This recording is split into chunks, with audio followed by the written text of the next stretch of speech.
Eto, galing ito sa isang reliable person. Romualdez, nagbabala, ilalabas na ang USB. Hoy, malalaman natin, makikita natin kung sino ang kukurap dahil alam ng lahat, maraming ebidensyang alam itong si Tambaluslos. Seriously, naku, napakaganda po ng pagkakataon ngayon. Ito na po ang nangyayari.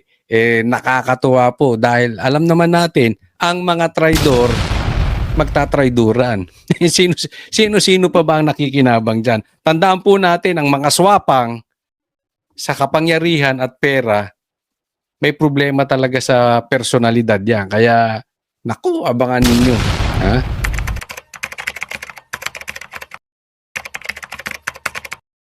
Ito ang balitang dapat malaman ng taong bayan na tila pilit tinatago at pilit ayaw umanong ipalabas ng mga bayarang media sa publiko. Sadyang tunay talaga na walang lihim na hindi nabubunyag at walang baho na hindi aalingasaw. Pero bago tayo magpatuloy, kung bago ka pa lang sa aking channel ay huwag mo nang kalimutang mag-like, comment at mag-subscribe para lagi kang updated sa mga susunod nating video. At para sa buong detalye ng balita, narito't panoorin natin ang full video. This is very interesting. Hihimayin po natin at bibigyan po natin ng komentaryo itong pasabog o itong video ni Tambaluslos. Alam naman natin, takot tong lumabas sa ganito. Pero ngayon, bigla-bigla nag-video. Ayan, pag-usapan po natin. For a long time, I chose to remain silent. I did so out of respect for the legal process. I did so because I did not want to add more noise to an already divisive issue. Bugok!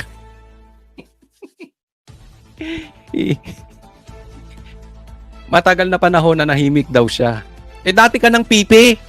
Mana ka sa amo mo, sa pinsan mong weak. Parehas kayong weak. Puro lang kayo video, di ba? Nahimik daw siya para hindi mag-create ng division. Hindi. Ha? Ikaw pa pagka-demonyo ka.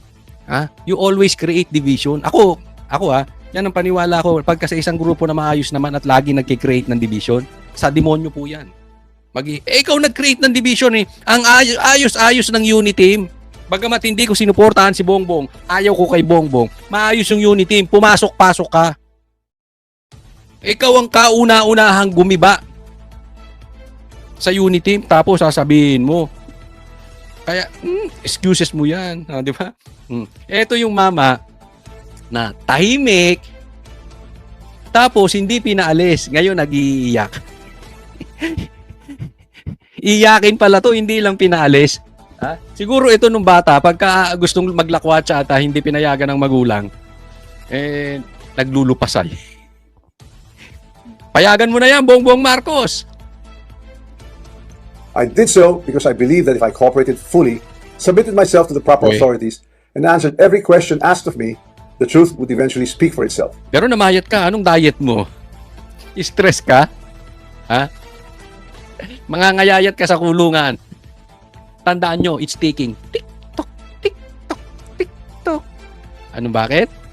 Palapit na tayo sa 2028. Himas rehas kayong mga animal pagdating ni Sara. Tick-tock, tick-tock. Stress yan eh. Depress, kita mo nangayayat oh. Baboy yan eh. But there comes a point when silence is no longer prudence. My silence has been abused and weaponized to build a narrative that is false, twisted, and unfair. So let me be clear. I will not keep quiet anymore. I will face this head on, and I will speak with facts because the truth deserves to be heard. Yon! Sinabi mo yan ha? Tandaan nyo to. Mark my word. Aaraw-arawin kita. Kasi ano sabi niya? Hindi na ako mananahimik. I will face this head on. Pag nanahimik ka, nalagyan ka na naman ang maleta. Pag nanahimik ka, nag-usap kayo ng magpinsan, hati na lang kayo sa korupsyon. Sinabi mo yun, hindi ka na mananahimik. Paalala nyo sa akin sa mga manunood ko, sinabi niya, hindi na siya mananahimik. Tingnan natin. Baka kasi nananakot lang tong animal na to dahil hindi siya pinaalis. Napapansin niya na, uy, pambihira. Ako ang ituturo dito Kung ituturo nyo ko, idadamay ko kayong lahat. Kaya magsasalita ako. Pananakot lang. Kaya wag kami. Maalalahanin ako sa ganyan. Hindi ka naman nanahimik, ha? Today, I'm taking this opportunity to speak directly to the Filipino people. From the start of this controversy, I have been cooperative. I personally appeared before the proper authorities. I voluntarily submitted my affidavit to the ICI. I provided Kakampi nyo yung ICI, bugok ka ba? Hindi nyo nga tinelevise yung investigasyon eh. Huwag mo nga ipinagmamalaki na nagsasubmit kayo sa authorities. Kung ikaw ay nagsasubmit sa authorities, alam mo na gusto ng taong bayan humarap ka sa Blue Ribbon Committee. Magpaimbestiga. Magkusang loob ka na. Huwag ka magtago sa pantalon ni Tito Soto at ni Ping Lacson. Oh, may paganyan-ganyan ka pa. Eh di sana kung talagang gusto mo magpaimbestiga, nagpunta ka ron, puro ka excuses. Huwag mo nga kaming binabuhaya. Ginagawa mo, alam mo yung mga sinasabi mong yan? Hindi ka mahal ng taong bayan. Sa tingin mo may naniniwala na inosente ka? Bukod doon sa mga trolls mo? Tanga ka. O ginagawa mong tanga mga Pilipino. the information and documents asked of me. I did not hide, I did not run. I did not evade scrutiny. I faced it head-on. Ngayon ka palang tatakbo. Hindi daw siya nagtago. Hindi siya tumakbo. Ngayon ka palang tatago. Pupunta ka ng ano? Oh, pupunta ka ng Singapore para tumago. Within the proper channel, because I know there is no evidence that proves I committed plunder, conspiracy to commit plunder, or any similar offense that the Ombudsman may be contemplating against me. And because I have nothing to hide, I am today authorizing the immediate public release of the affidavit I submitted, together with all supporting information, so that the Filipino people can judge for themselves who has been transparent and who is simply being politically targeted. Simple lang po to. Huwag na kung anong sinasabi mo. Punta ka na sa Blue Ribbon. Parang si Bongbong. Ang dami niyong excuses eh. Ayaw naman magpa-drug test. Diba? Ano yung pinagsasabit mo? Isasabit mo sa ICI eh. Oh, isasabit mo kung kanino. Diba? Tapos lalagyan nyo doon. Gusto namin yung investigasyong televised. Nakikinig ang taong bayan. Hindi yung kayo-kayo. Kaya nga nagkaroon ng nakawan dahil kayo-kayo nag-uusap eh. Now let us address the most absurd accusation of all, that I am supposedly the mastermind of this corruption scheme. How can I be the mastermind? I was the former Speaker of the House of Representatives, but the House of Representatives is only one part of the branch of government. Exactly. Sabi, hindi raw siya ang mastermind. Paano daw siya magiging mastermind? Eh ako ang dating speaker. Kaya, ikaw ang dating speaker eh.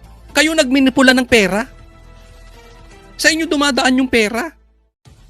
Pati nga impeachment ni BP Sara galing daw sa inyo. Oh, yung pera. Bawat pirma may pera. The legislature. The national budget is not conceived, executed, implemented, bidded out, supervised, and completed by one congressman or even by Congress alone, and certainly not by the Speaker of the House. I want to make this simple and clear. The national budget does not depend on just one person. The budget does not begin in the House. It begins in the executive. Yun. Ha? Maliwanag. Ha? Ang budget hindi po nagsisimula sa House, sa executive. Ito na po yung lagnagan. Kaya lang, mas maganda, diretsuhin mo na tambaluslos. Alam nyo po, dito, dinadaplisan niya na si Bongbong Marcos. Executive, binabanggit niya na yung executive. Hindi daw kaya ito ng House lang. At hindi niya lang daw kaya ito. Yung House man lang, marami pong miyembro. Exactly. Etong ghost projects, ano mo sabi nila diyan? Diba? Sindikato yan. Marami yan. Lahat yan gumagalaw. Kaya nga, yung 18 Marines, sinabi ang daming nakatanggap ng maleta. Hindi lang naman ikaw ang nakatanggap ng maleta eh. Marami po, yung iba envelopes. Pati nga yung hindi politiko na si Trillanes nakatanggap ng maleta eh. Kaya sindikato po yan. Ang mastermind lang, kayong magpinsan. Pero nilalaglag niya na dito si Bongbong Marcos. Ito yung matagal ko nang sinasabi. Maglalaglagan talaga itong magpinsan na ito. Kasi po kung kayo ay nasa katayuan ko, ha, bilang isang member ng SMNI at isang vlogger din, news anchor at vlogger, may mga kumakausap sa amin. At yung mga amuyong nitong mga to, nilalaglag yung kabila. Halimbawa, may kakausap, oy, ilaglag mo si Bongbong. Ilaglag niyong mabuti yan. Diba? Yung kabila naman, ilaglag nyo si Tambaluslos. Ilaglag nyo yan. Sa akin, dati ko namang binabanatan yan. Hindi. Mag-focus kayo kay Bongbong. Yung kabila, mag-focus kayo kay Tambi. Ganyan po ang gawa niya. Hindi po ako nagbibiro sa inyo. Kaya alam ko, matagal na, maglalaglagan tong mga to. It's just a matter of time. Kasi yung sundalo pa lang nilang naglalaglagan. Pero darating at darating din dun sa pinuno. Nakukuha niyo po. Hindi naman pwedeng naglalaglagan sa ilalim. Walang go signal sila. Pansinin nyo, may politiko na binabanatan si Tambi. Pero sasabihin inosente si Bongbong. Di ba may mga ganyan? Meron din naman politiko, binabanatan si Bongbong. Pero parang ang linis-linis, ni Tambaluslos. Walang AX kung walang ganun. Di ba? May mga ganon. May ganun din vlogger. Kaya sasabi ko sa inyo paulit-ulit, mag-iingat kayo sa vlogger pag laging binabanatan si Tambi, pero si Bongbong hindi. And at the same time, laging binabanatan si Bongbong, pero si Tambi hindi. Kasi magkasabot yan, paano mo ihihiwalay? Ibig sabihin, nasa kampo sila ng mga trolls. Gets? The agencies and departments prepare their proposals. The executive consolidates them into the National Expenditure Program, and that program is then submitted to Congress. From there, the House deliberates, but the House is not one person, and it is certainly not the Speaker alone. It is a collegial body made up of hundreds of members, multiple committees, vice chairs, and institutional processes. In fact, there are around 85 committees, each with its own jurisdiction, leadership, and members. Kaya No speaker. Anong punto na sinasabi nito si Romualdez? Ito si Tambaluslos. Napakadaming committee. Ang daming congressman. Hindi lang naman ako nag-iisa. Warning shot po yan. Tandaan nyo po Ano ibig sabihin? Hindi nyo ako suportahan dito? Papangalanan ko kayo. Sabi niya, hindi ako nag-iisa dito. Bagamat hindi niya diniretso na lahat, maraming nakatanggap. But remember this, tinanong ko to kay Lebiste. Nasa 50% ba ang corrupt ng mga congressman? Personally, tinanong ko yan live. Sabi niya more than 50%. Sindikato. Ibig sabihin marami nakatanggap. Ayan na po. Nagpapadaplis na si Tambaluslos. Can personally control every committee, much less direct the actions of other branches or government agencies. And in the Appropriations Committee itself, there are already more than 100 members, with many vice chairs, and Representative Toby Tiangco, who has been very vocal and upfront on this issue over the past months, was himself a vice chair of the Appropriations Committee in the previous Congress. I have to ask, if there were real concerns about irregularities in the budget process, why were these not formally raised during the deliberations or even during the plenary? This is something I want the public to understand. The budget process is collective, multi-layered, and shared. Accountability must apply to everyone involved, not selectively assigned after the fact, and certainly not when it becomes politically useful. If corruption were to occur in a magnitude made known to us over the past months, then it's clear that the real corruption does not happen at the level of the general legislative approval alone. It happens at the level of execution of the General Appropriations Act. It happens when projects are implemented. It happens where projects are actually implemented, where procurement is undertaken, where monetary disbursements are actually made. And it happens when substandard projects are passed off as legitimate or when ghost projects are made to appear real. That is why command responsibility is far more logically relevant in the executive branch, where there is actually supervision, operational control, and implementation on the ground, than in the collegial legislative body where constitutional role is deliberation and appropriation. So if the allegation is that there was a systemic corruption in flood control implementation, then the public should ask the obvious question: where does implementation actually happen? Executive. Definitely not in the session hall of the House of Representatives. Here's the simplest way to test that theory that I am the mastermind of this scheme. If I were truly involved in a fraudulent scheme of this nature, then the first place one would expect to see that pattern would be in my own district, in the projects most easily associated with me. You would have seen it in Tacloban, but I say this with absolute certainty. You won't see it in my district. My district has zero ghost and zero substandard flood control projects. Ayan, magantay ka lang. Pupuntahan ka namin dyan. Pupuntahan namin yung Tacloban. Pag-usapan namin, puntahan namin yung Tacloban na yan. Pinagmamalaki niya, walang ghost projects doon. Diba? Pero ito yun. Diba? Anong sinasabi nila? Ang pinakamalaking insertions, kayo ni Sandro. Kayo ang maraming nakuha patungkol dito sa flood control. Oh, siguro, baka may nagawa kayo. Pero sa liit ng inyong syudad, sa kakaunting tao, bakit ang pinakamalaking may nakuha ay kayong dalawang magtsuhin? Ikaw at saka si Sandro. Di umano. Yan yung sabi, di ba? Naibalita natin yun dito. Lumabas po yan sa balita. Hindi po tayo naggagawa-gawa dito ng kalokohan, ha? Binalita po sa mainstream media yan. At alam ko, doon sa matagal na nakikinig sa akin, alam nyo na na-vlog ko yan. Zero. And that is verifiable. To prove this point, I'm authorizing my staff to share and release to the public the list of all the projects in my district that the authorities may deem attributable to me. Let the public scrutinize and verify for themselves. As I already mentioned, corruption of this scale is not a one-man operation. It requires two things: budget decisions and implementation on the ground. With respect to how the budget was deliberated in Congress, let me say this categorically. I was not a part of the BICAM and the small committee budget deliberations. Yes, I was updated on the general outcomes of the deliberations, but I had no visibility with regard to the specific details of the discussions, including particular amendments or insertions approved during these closed-door deliberations. Records would show that I did not participate in those meetings and I was not privy to what exactly transpired during the deliberations. Wala daw siya ron.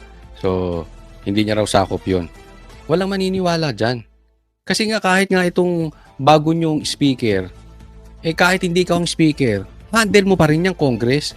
Yung influence nasa iyo. Diba? Kahit wala ka doon, talaga namang lagi kang wala. Lumalabas nga daw sa attendance mo, present, pero wala ka. Sabi ni Chanko, lagi ka raw absent. Diba? Inaatupag mo kasi yung maleta lang.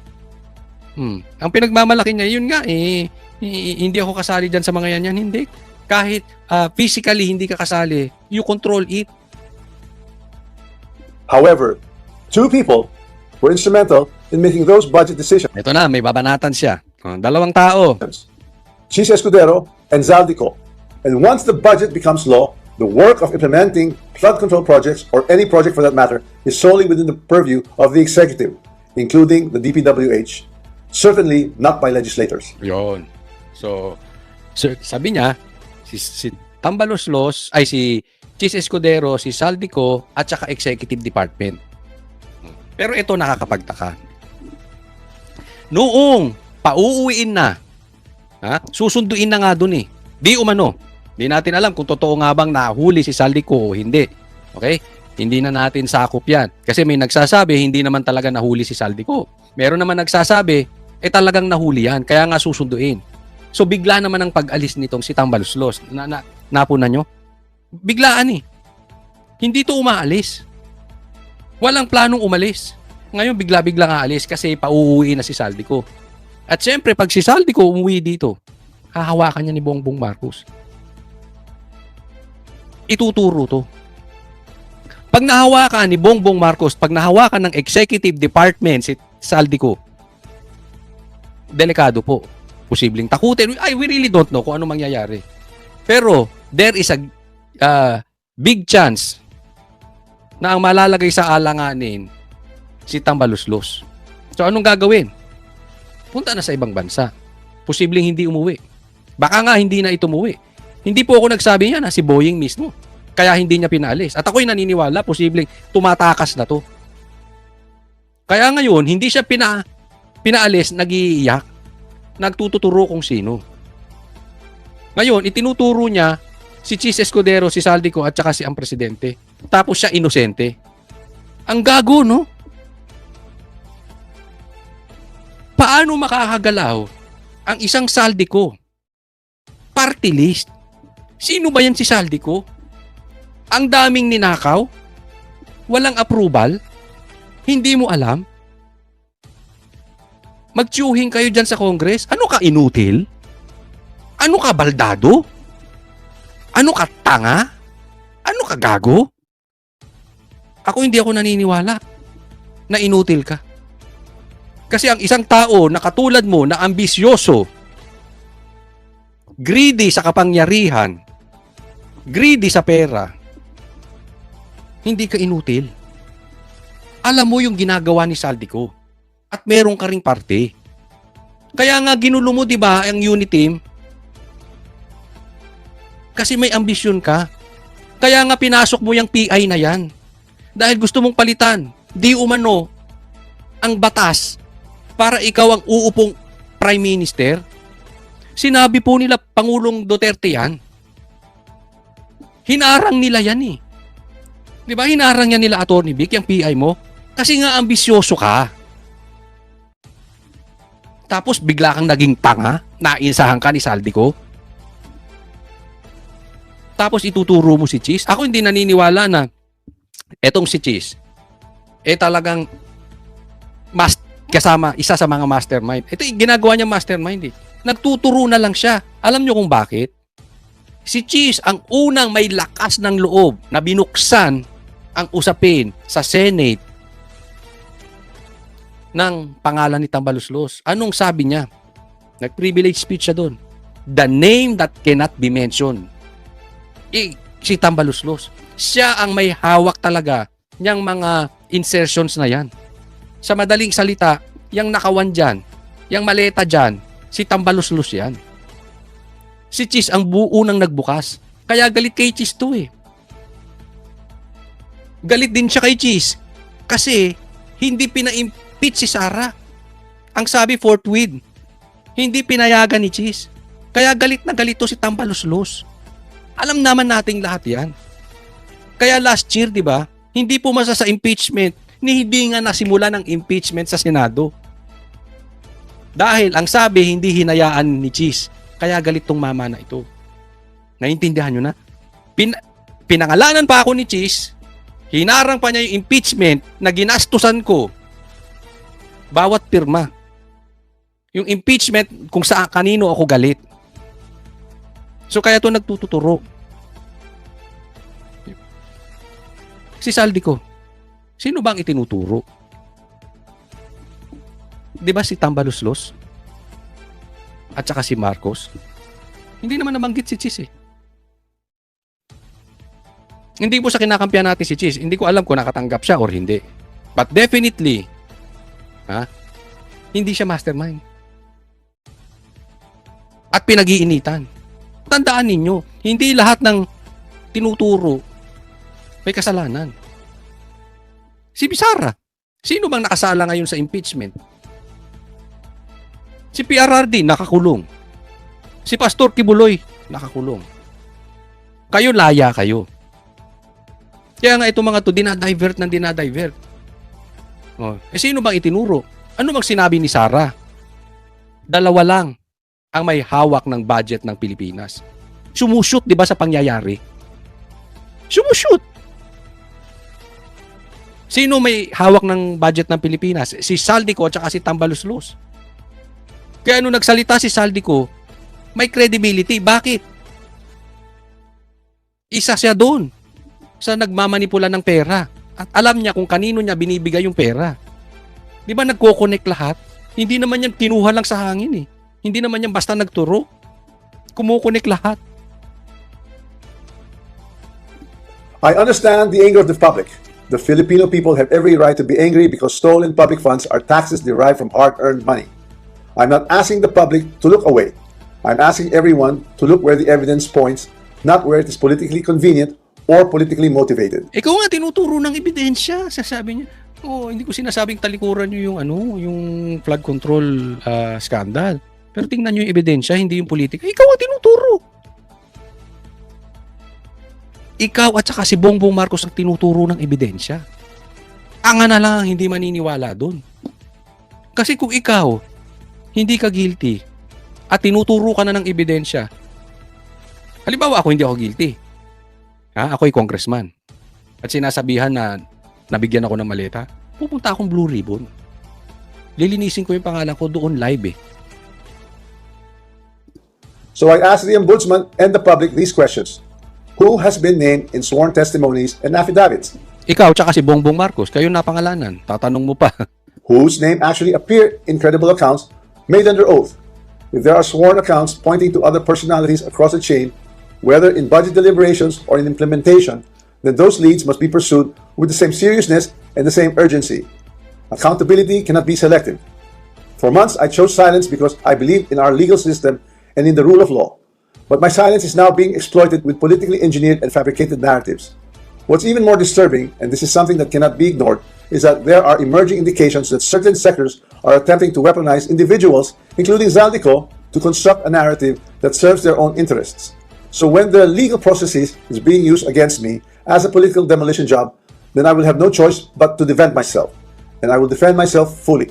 I will not allow myself to be turned into the scapegoat so that others who are actually accountable can walk away clean.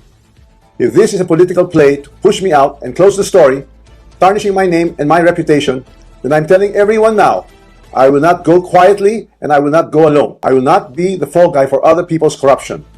I have been in public life long enough. I have seen enough. I have heard enough. I know many things about this current administration and past administrations as well. And I say this carefully. If this matter is to be handled as a legal issue, then let it be handled legally, soberly, and according to evidence. But if certain people insist on waging this in the court of public opinion, then I will have no choice but to defend myself publicly as well. To the Ombudsman, I say this with full respect. If your office truly believes in justice, then follow the sworn statements, follow the records, and follow the evidence all the way. Kung follow the evidence, sa'yo nga tutuko. Ang sinasabi niya rito, gawin natin to in a legal way, wag sa public opinion. Kasi kung sa legal way, haharapin ko naman. Pero kung pipilitin ninyo ako na sa public opinion, magsasalita din ako. Wag ng legal way. This is out in the open. People are asking for answers. People are waiting na merong manindigan. Kasi kung wala kang kasalanan talaga, malakas ang loob mo manindigan. At magsalita publicly, hindi yung ganyan. Ganyan ang ginawa ninyo sa ICI. Nagpa-imbestiga kayo, wala namang nakaalam. May nangyari ba? Wala. Kaya galit ang taong bayan. The more mong itago yan, tambaluslos. Walang maniniwala talaga. Kaya it's out in the open. Discuss mo na yan. Openly sa publiko. Baka maunahan ka pa ni Bongbong Marcos. And remember this, bilis-bilisan mo. Because the clock is ticking. Malapit tayo sa 2028. Do not stop where it is politically convenient. Do not settle for the easiest headline. Do not confuse public pressure with prosecutorial duty. What I ask of the Office of the Ombudsman is simple. Follow the rule of law and due process. This is a serious matter and it should be handled with seriousness, not with haste, theatrics, or shortcuts. I'm ready and willing to respond to every allegation in the proper forum, through the proper pleadings, motions, and submissions that the law allows. And to those who think they can throw me under the bus to save themselves, this is what I have to say to you. I am ready to defend my name. My silence should not be mistaken for weakness, ignorance, or fear. I know enough to defend myself, and if I am forced to do so in public, I will. Maraming salamat po. So nakikita po natin dito, obviously, nagbibigay na siya ng warning doon sa kanyang mga tumuturo sa kanya. Pag ipapagpatuloy ninyo ang pagturo sa akin, idadamay ko kayo. And let's see kung paano magre-react dito ang Malacanang. Sabi ko nga sa inyo, pag bukas makalawa, pinayagan na itong umalis at nanahimik na ang Malacanang dito. Confirm. Guilty si Bongbong Marcos. Although, I honestly believe si Bongbong Marcos at itong si Tambaluslos ay mastermind. Pero lalo mas pinatibay doon sa mga tao na hindi pa totally convinced na guilty si Bongbong. Pero kung bigla itong pinayagan, mas maraming maniniwala na si Bongbong ang mastermind. Kasi natakot siya. Talagang papangalanan na siya. Talagang maglalabas na ng ebidensya to si doon sa speech niya, ito ay warning na maglalabas na ako ng ebidensya. Marami akong alam tungkol sa inyo. Kaya kung bukas, makalawa, payagan na ito or manahimik ang Malacanang, tapos tumiklop si Boying at pumunta na naman sa ibang topic, hindi na ito pinag-usapan. Kasi malaki masyado ang binanggit nito si Romualdez. Pag nanahimik lang sila, confirm. Even doon sa mga dating hindi naniniwalang si Bongbong Marcos. ay mastermind. Ngayon, maniniwala na sila. Kaya naman anong masasabi mo sa balitang ito? Kung mayroon kang hinaing at komento ay mag-comment ka lamang sa ibaba ng videong ito. Maraming salamat.